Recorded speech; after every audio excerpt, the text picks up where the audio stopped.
यार ये कोई छोटा सा गांव है और यहाँ पे ना कोई गाड़ी नहीं दिख रही दूर दूर तक मुझे। हाईवे पे हालांकि गाड़ियां काफी थी, भीड़ सी थी, पर इधर बिल्कुल सुनसान यार। ये जिंदगी मजेदार लग रही है ऑस्ट्रेलिया की। चाय पी के थोड़ा सा अंधेरा होने लगेगा तब अपन निकल लेंगे। 1.25 घंटे का रास्ता है, मतलब अंधेरे से पहले ही निकल लेंगे। लो मित्रों, सुविधा ही अपने पास सारी है। 2-4 बिस्कुट भी पड़े इसमें, भुजिया भी पड़ी है चाय के साथ खाने के लिए। अरे देखो सड़क को क्रॉस करने कौन आ गया अपने आगे। पीछे बेड पे आ गया, दरवाजे दोनों खोल लिए, ठंडी ठंडी हवा चल रही है। थोड़ी देर आराम कर लेते हैं। कुछ मोटर होम्स, कैंपर वैन्स, कैरावान्स यहाँ पे खड़ी है। रोड इंस्पेक्शन चल रही है साइड में, तो ये पोर्टेबल लाल बत्तियां होती है। जहाँ भी काम चल रहा हो ये वहाँ पे लाल बत्ती टेक देते हैं। वैसे सड़क की हालात कोई खास नहीं है। देखो ऊबड़ खाबड़ बीच बीच में रास्ते हैं, टूटी हुई है कहीं से, कहीं पे टायर पड़ा है, कभी कुछ पड़ा है। लग तो सही रहा है, बस आई होप कुछ नुकसान ना हुआ हो। रात हो चुकी है और आप लोग देख सकते हो दूर दूर तक कोई गाड़ी नहीं दिख रही, कुछ भी नहीं दिख रहा। भाई मेरी ध्यान से कैसे उतर गया कि गाड़ी में तेल ही नहीं है। हे भगवान, पता नहीं है अगला पेट्रोल पंप कब आएगा। लो भाई, किस्मत ही खराब, ये पेट्रोल पंप था जो कि बंद पड़ा है।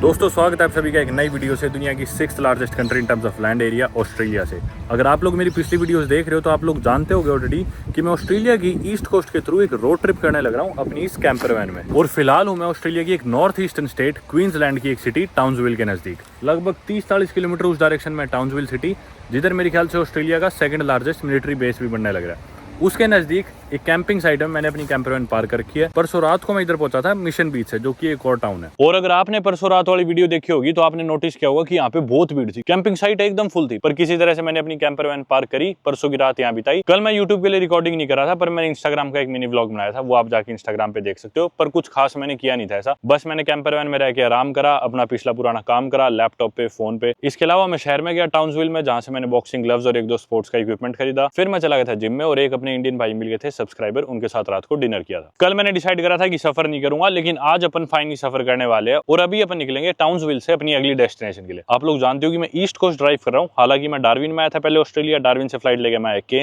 केन्स से गाड़ी चला के मैं आया मिशन बीच से गाड़ी चला के अपन आया टाउन्सविल। और आप मैप पे नोटिस कर पा रहे होगे कि अब अपनी अगली डेस्टिनेशन होने वाली है एयरली बीच, जो कि यहाँ से लगभग शायद 3.5-4 घंटे दूर है। पर देखते हैं कितना कंफर्टेबली ड्राइव कर सकते हैं। मैं उतनी गाड़ी चलाऊंगा, अंधेरा होने पे मैं गाड़ी नहीं चलाने वाले यहाँ पे ऑस्ट्रेलिया में, क्योंकि यहाँ पे बहुत ज्यादा जानवर है। वाइल्ड लाइफ बहुत ही ज्यादा वाइल्ड है यहाँ की। कभी कंगारू आ जाते हैं, कभी ऑस्ट्रिचेज आ जाते हैं। हाईवे पे बिल्कुल भी सेफ नहीं है। आज का दिन भी अपना मोस्टली गुजर चुका है, क्योंकि आज भी मेरे को काफी काम थे कैंपर वैन में रह के मैंने वो काम करे। और आप देख रहे होगे कि आज भी कैंपिंग साइट पूरी फुल है। आरवीज, कैंपर वैन्स आ रही है, जा रही है, जगह नहीं मिल रही, कुछ लोग वापस लौट रहे हैं। और इंटरेस्टिंगली बड़ी उम्र के लोग काफी है जो ऐसे कैंपिंग करने लग रहे हैं ऑस्ट्रेलिया में। तो क्योंकि आज मैंने ज्यादा कुछ किया नहीं, तो ऐसा कुछ था नहीं आप लोगों को दिखाने के लिए। बस मैं उठा, आसपास के नजारे देखे, नेचर एंजॉय करा, काम करा, खाना खाया। खाने में मैंने अपना वही यूजुअल दूध और ड्राई फ्रूट्स खाए, अपने कपड़े वगैरह इधर धूप में सुखाए। और मेरी कैंपर वैन भी सोलर पावर्ड है। इसके ऊपर आप देखोगे तो ये देखो, धूप से ये चार्ज हो जाती है और मेरे को एक्सटर्नल पावर सोर्स पे रिलाई करने की जरूरत नहीं है। जैसे कई कैंपिंग साइट्स पे एक्सटर्नल पावर की जरूरत पड़ती है कैंपर वैन चार्ज करने के लिए, बैटरी चार्ज करने के लिए, लेकिन मेरी कैंपर वैन की बैटरी धूप से ही चार्ज हो जाती है। तो मेरे ख्याल से अच्छी खासी अब चार्ज हो चुकी होगी, क्योंकि काफी टाइम से धूप में खड़ी है। ये आप देख सकते हो इसके बैटरी के लेवल्स, मेरे ख्याल से 65-70% ये चार्ज हो चुकी है, पहले 50% से कम थी। कल टाउन्सविल से निकलने का एक और कारण ये भी था कि कल शाम को यहाँ पे बारिश हुई थी, और बारिश में तो मैं बिल्कुल भी ड्राइविंग की रिस्क नहीं लेना चाहता था। लेकिन बारिश से एक अच्छी चीज क्या हुई, मौसम एकदम मस्त हो गया और रात को मेरे को पंखा भी नहीं चलाना पड़ा। ये देखो बैटरी से कनेक्टेड है पंखा, और ऐसे चल गया। इसके लेवल्स बढ़ा सकते हैं, मतलब पंखे की स्पीड कम ज्यादा कर सकते हो। और ये मैंने बंद कर दिया। अभी ठंडी ठंडी हवा चल रही है। आपको धूप देख के लग रहा होगा कि बहुत गर्मी है, लेकिन अंदर ठंडी ठंडी हवा आ रही है, इसकी भी जरूरत नहीं पड़ रही। तो मेरे ख्याल से काफी आराम कर लिया और अब अपने को निकलना चाहिए एयरली बीच की तरफ। अभी हम वहाँ पे क्या करने वाले, ये सब चीजें तो निश्चित नहीं है। सबसे पहली चीज तो ये देखें कि कहाँ तक अपन जाते हैं आज। दूसरी चीज व्हिटसंडेज आइलैंड्स है एयरली बीच के नजदीक में। वो आइलैंड्स करने का मेरा बहुत मन है और वो काफी पॉपुलर भी है। जो लोग ईस्ट कोस्ट के थ्रू गुजरते हैं, काफी सारे छोटे छोटे आइलैंड्स है, उधर जरूर जाते हैं। और आप लोग जानते हो कि दुनिया की सबसे बड़ी coral reef system the great barrier reef भी इधर ही है, ऑस्ट्रेलिया की ईस्टर्न कोस्ट के साथ में। तो अपन ने केन्स में ग्रेट बैरियर रीफ में स्कूबा डाइविंग, स्नॉर्कलिंग करी थी, स्काई डाइव भी करी थी उसके ऊपर से। और वैसे ही कुछ सिमिलर से उससे भी सुंदर नजारे अपने को व्हिटसंडे आइलैंड्स में देखने को मिल सकते हैं।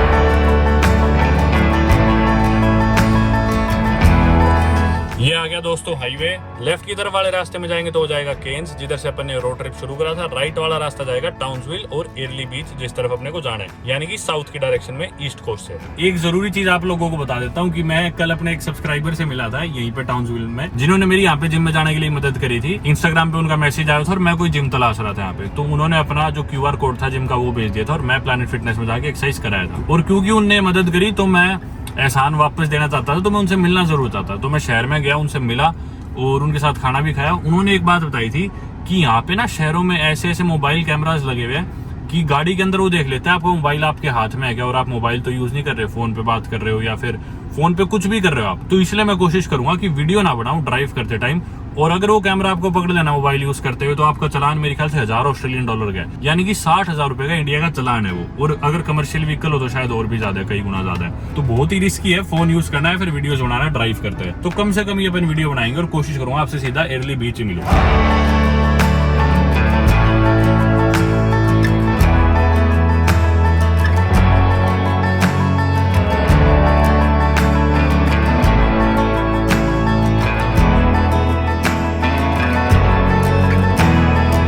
टाउन्सविल के नज़दीक अपने camper ground blue waters camping site से निकले हुए हमें लगभग 1.5 घंटा हो गया है और काफ़ी धूप है आज, मौसम बढ़िया है। फिलहाल हाईवे से उतार के गूगल मैप्स मुझे गांव के बीचों से लेके जाने लग रहा है, क्योंकि यहाँ से रास्ता थोड़ा छोटा दिखा रहा था। लैंडस्केप्स थोड़े थोड़े बदलते जा रहे हैं, रास्ते में अपने को पहाड़ वहाड़ भी देखने को मिले। अब साइडों में है खेत और बिल्कुल खाली कोई छोटा सा टाउन या गाँव है जिधर से अपन गुजरने लग रहे हैं अभी। ये देखो स्पीड लिमिट 100 की।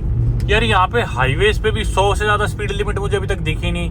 और ऐसी सड़कें जिधर एक साइड खेत है और एक साइड ट्रेन की पटरी है और बीच में कोई बहुत अच्छी रोड भी नहीं है, ना इतनी चौड़ी है, उस पे भी 100 की स्पीड लिमिट है। ये थोड़ा अजीब सा लगा। या तो इधर स्पीड लिमिट कम हो, या जो हाईवेज इतने खुले खुले उन पे स्पीड लिमिट थोड़ी ज्यादा होनी चाहिए। यार ये कोई छोटा सा गाँव है और यहाँ पे ना कोई गाड़ी नहीं दिख रही दूर दूर तक मुझे। हाईवे पे हालांकि गाड़ियां काफी थी, भीड़ सी थी, पर इधर बिल्कुल सुनसान। यार ये जिंदगी मजेदार लग रही है ऑस्ट्रेलिया की।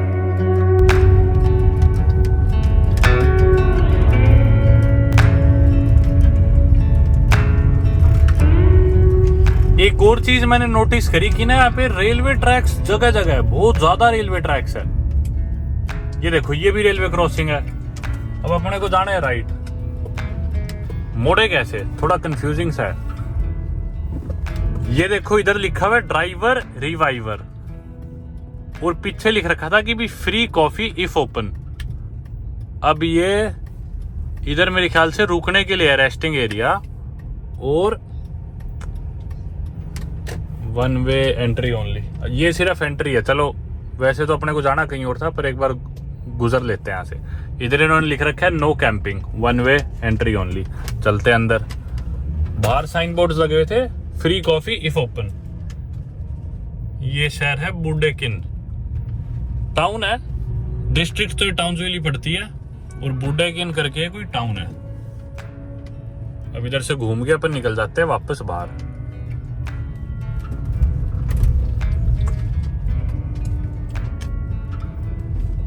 अरे देखो सड़क को क्रॉस करने कौन आ गया अपने आगे। एनीवे अच्छी जगह थी, निकलते हैं बाहर वापस अपने हाईवे पे सफर पे।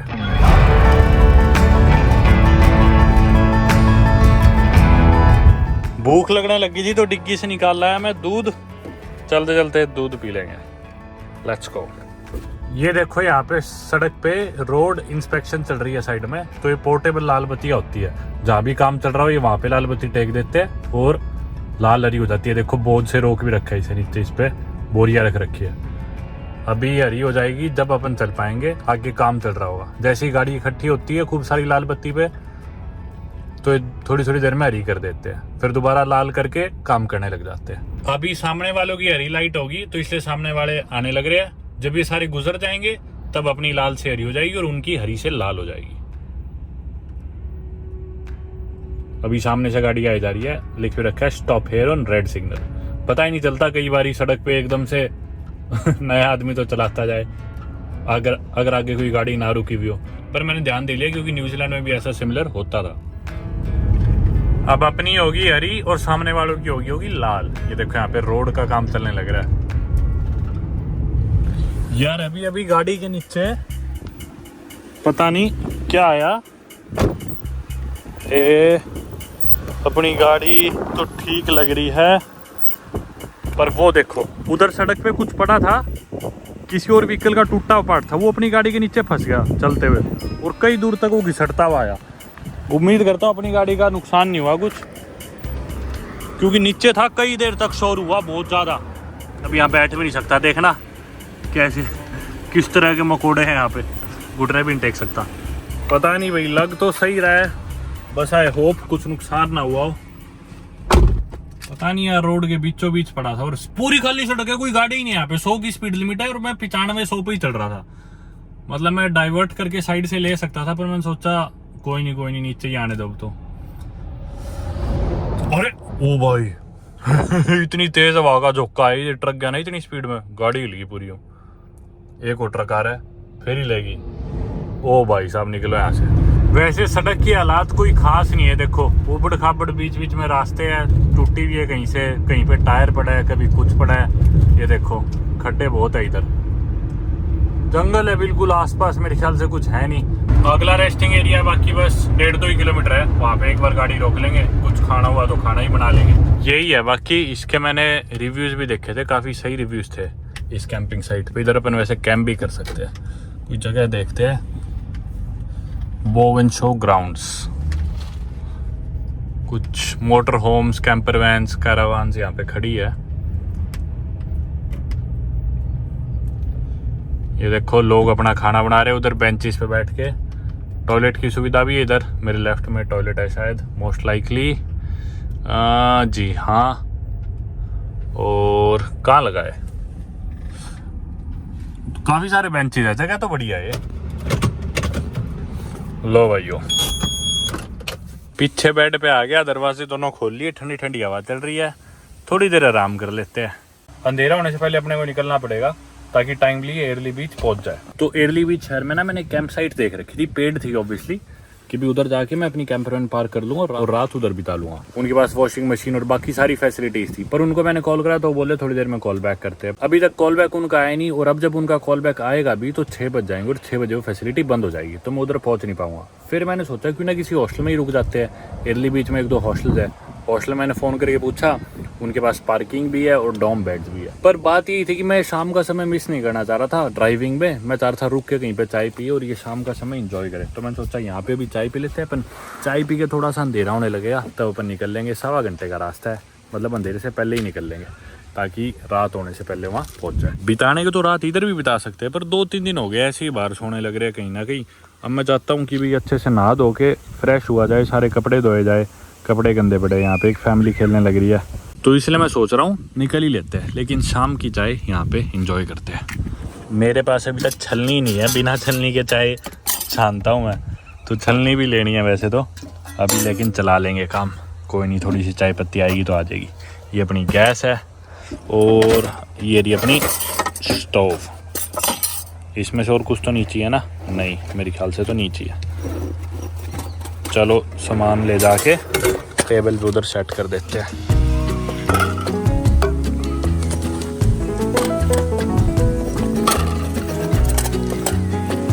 ये अपनी चाय पत्ती, ये पानी।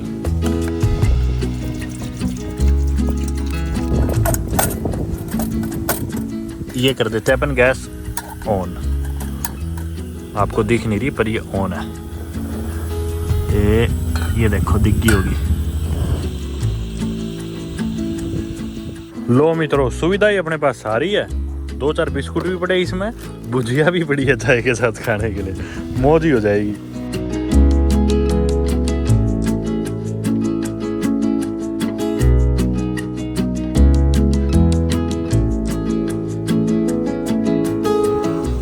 लो भाई कर देते हैं गैस बंद, हवा बहुत तेज चल रही है। बस अपनी चाय पत्ती कम से कम आए इसमें, आए तो घी पर कम आए।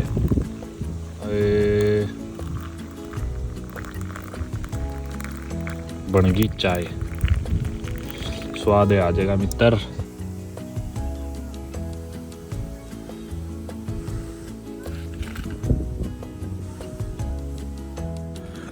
चाय पी ली, बर्तन वगैरह धो लिए, वापस गाड़ी में जचा लिए। अंधेरा पूरा ठीक से हुआ नहीं, अभी निकलने का परफेक्ट समय आ गया। तो चलो दोस्तों चलते हैं एयरली बीच की तरफ। हॉस्टल देखा है मैंने, नोमैड्स हॉस्टल, और मैंने सुना भी है, काफी दोस्त मेरे जिन्होंने सिमिलर ट्रिप करा है वो रुके हैं नोमैड्स हॉस्टल में, और आमतौर पे बहुत क्राउडेड, बहुत बड़ा हॉस्टल है वो। तो मैंने फोन करके पूछा था, उनके पास पार्किंग अवेलेबल है और बेड्स भी दिखा रहा था अवेलेबल। मैंने ऑनलाइन चेक कर लिया hostelworld.com की ऐप पे। और कैंपिंग साइट्स में ढूंढता हूँ 2 एप्लीकेशन से, एक तो है कैंपरमेट जो कि फ्री है, और एक है विकी कैंप्स जो कि पेड है। ऑस्ट्रेलिया वाली वो मैंने खरीद रखी है, मेरे ख्याल 700 रुपए की होगी अपने इंडिया की, पर यूं है 1 टाइम इन्वेस्टमेंट है, बाद में आपको आसानी हो जाती है कैंपिंग साइट्स ढूंढने में। कैंपरमेट न्यूजीलैंड में भी यूज कर रहा था मैं, वो एकदम फ्री है, बड़ी एप्लीकेशन है। मैंने हॉस्टल बुक नहीं कराया, वहीं जाके डायरेक्टली कराएंगे, क्योंकि ट्रिप जितना फ्लेक्सिबल चलता रहे ना, मेरे को उतना ही मजा आता है। क्या पता रास्ते में कोई बहुत मस्त जगह दिख जाए और एयरली बीच जाने का अपना मन ना करे, तो क्या पता रास्ते में ही रुक जाए। हालांकि सिर्फ 1.25 घंटे का रास्ता है अब तो, पर कोई नहीं, चलते हैं। रात हो चुकी है और आप लोग देख सकते हो दूर दूर तक कोई गाड़ी नहीं दिख रही, कुछ भी नहीं दिख रहा। हालांकि स्पीड लिमिट 100 की है, लेकिन मैं गाड़ी 80 पे ही चला रहा हूँ।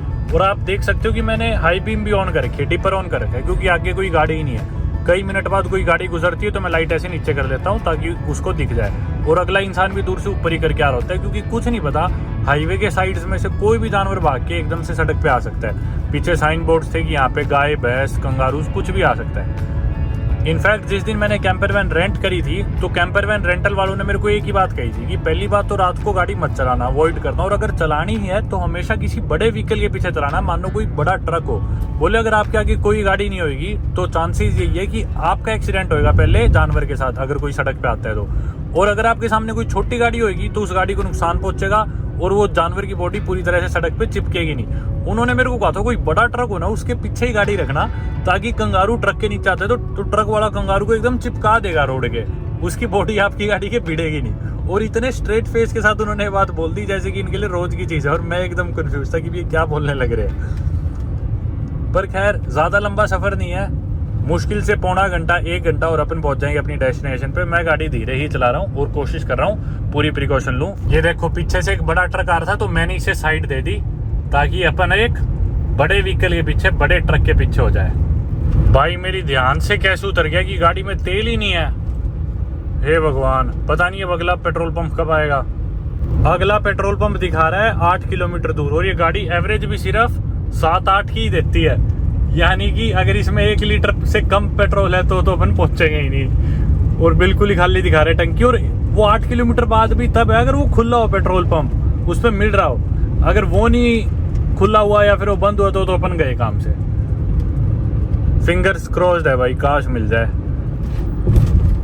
लो भाई, किस्मत ही खराब, ये पेट्रोल पंप था जो कि बंद पड़ा है, तोड़ फोड़ कर रखी है इसमें, तो रेनोवेशन चल रही है। और ये देख लो अपना तेल, कहाँ फंस के खड़े हो गए यार।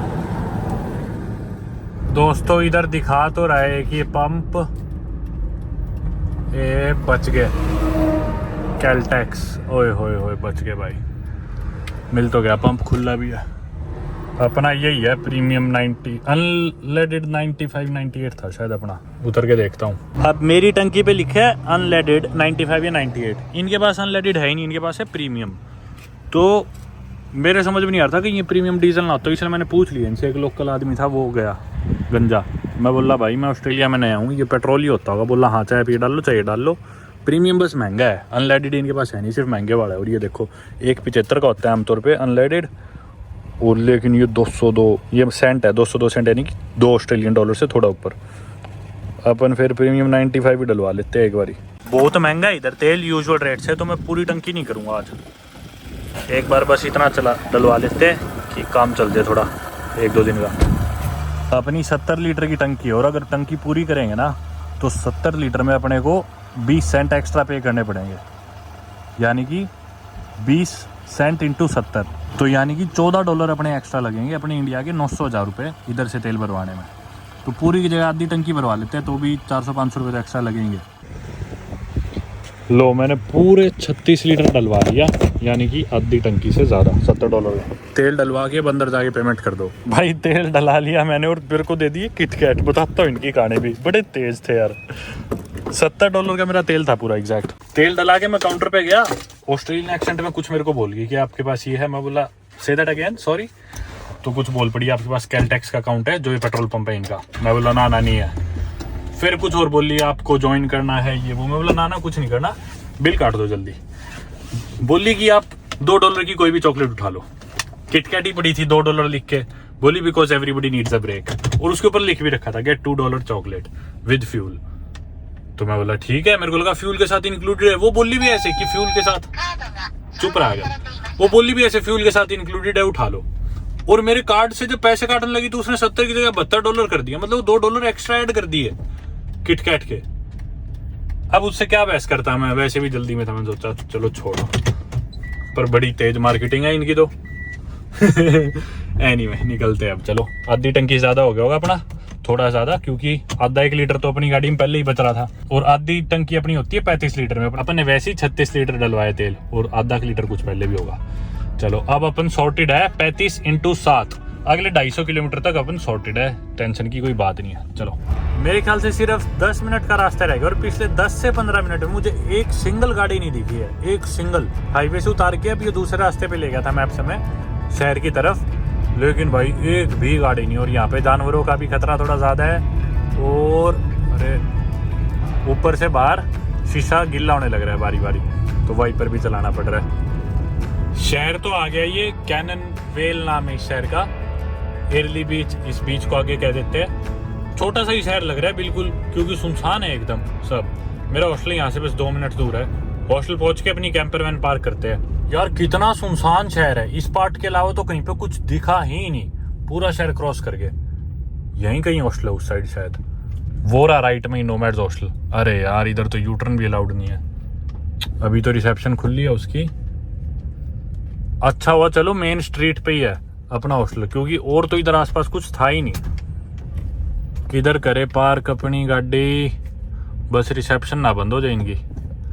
यही जगह दिख रही है, ये लगा देते हैं। चलो लो भाई मित्रों, ले लिया अपन ने अपनी गाड़ी की पार्किंग नंबर है अपना P19। पावर्ड साइट अवेलेबल थी, सिर्फ अनपावर्ड नहीं थी अवेलेबल। अनफॉर्चुनेटली अपने को पावर की जरूरत ही नहीं, क्योंकि अपनी गाड़ी सोलर पावर्ड है। अनपावर्ड साइट थी $35 की, और पावर्ड साइट थी $47 की, तो $12 अपने एक रात के एक्स्ट्रा लगे, और मैंने 2 रात की पार्किंग ली है, तो यानी कि $24 एक्स्ट्रा लगे बिना बात के, जबकि अपने को तो पावर की जरूरत ही नहीं है। कितने हो गए $24? 1500 रुपये हो गए अपने इंडिया के।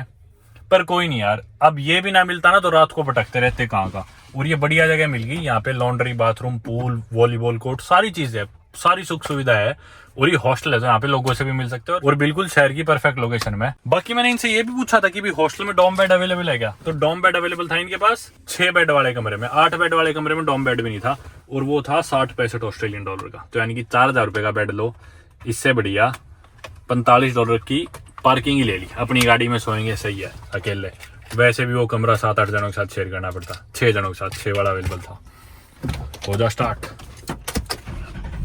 हॉस्टल की किचन 10 बजे बंद हो जाती है, पर अपने को टेंशन नहीं है, क्योंकि अपनी तो गाड़ी में ही किचन है सारी। मतलब आप चाहे यहाँ पे टेंट लगा लो, उसके पैसे अलग है। बड़ा व्हीकल है, आपको पावर चाहिए, उसके पैसे अलग है। छोटा व्हीकल है, उसके पैसे अलग है। हॉस्टल में रुकना है, उसके पैसे अलग है। प्राइवेट कमरा लेना है, उसके पैसे अलग है। सारी चीज़ें, मतलब कितनी कैंपर वैन्स आई हुई है देखना। ये जूसी की आपने मेरे न्यूजीलैंड ट्रिप पे भी देखी होगी, इन्होंने स्पॉन्सर भी करा था मेरे को, पर ऑस्ट्रेलिया में अवेलेबल नहीं थी, सारी फुल थी। ये है अपनी पावर्ड साइट, जिसकी अपने को जरूरत भी नहीं थी वैसे। P19 ये लगी गाड़ी अपनी, पार्क्ड होगी एकदम, इसकी जरूरत ही नहीं अपने को। डिनर में मैं खाऊंगा 6-7 अंडे, तो डिनर की तैयारी कर लेते हैं। आसपास खाने का तो सब बंद हो चुका होगा, क्योंकि और वैसे भी अंडे से हेल्दी तो क्या ही मिलेगा। ये रहा चाट मसाला, और साथ में अपनी डिस्पोजेबल प्लेट्स। अंडे उबले बाद इस पर चाट मसाला डाल के खा लेंगे। खाना तैयार है दोस्तों, आसपास के टेंटों में लोग सो रहे हैं, शोर ज़्यादा मचा नहीं सकते। ये डाल लिया, साथ में थोड़ा सा चाट मसाला, और अब अपने हो गए सारे न्यूट्रिएंट पूरे ही अंडों से। चलो भाई, गुड नाइट।